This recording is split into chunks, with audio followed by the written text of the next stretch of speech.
Listening is a mistake because I used to be very brash and very opinionated and very confident that I had all the answers. And I've been on the planet a long time, so I did earn some of the right to be that way, or to have that opinion of myself, but it's how you present it.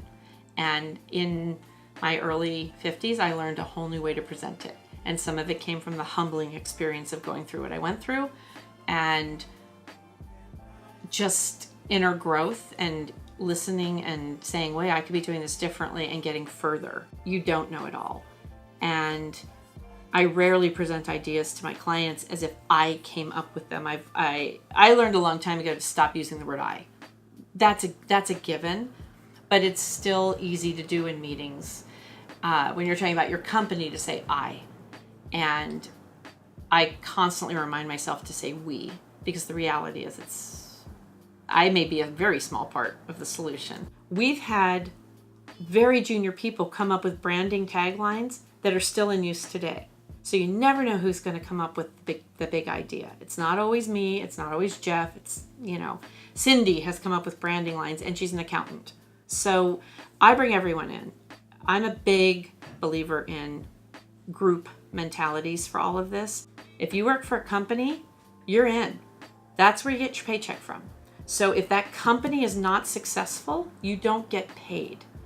So if your boss is unhappy, I used to tell people in the thick of it when I was so depressed, nobody even offered to get me a coffee. I am working my butt off. I am paying you out of my personal checking account, and you can't get me a coffee. No one ever had to tell me that.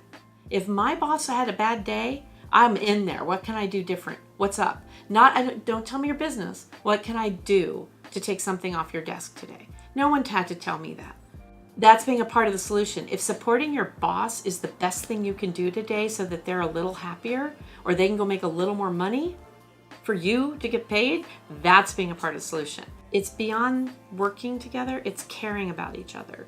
It's seeing someone with their head down and almost, losing their shit basically because they're so busy, and you're sitting over here eating bonbons and checking Facebook.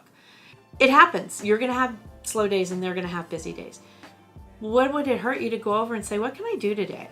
And that's why I'm sitting in this chair, because anytime I got bored, I wandered down the hall and I kept asking people, what can I do? And I learned how to write press releases. I learned how to do artwork. I learned how to, work with printers and do bids and because I'm pretty fast at my job. And if you can't keep me busy, I'm not going to sit and read a book and keep myself occupied.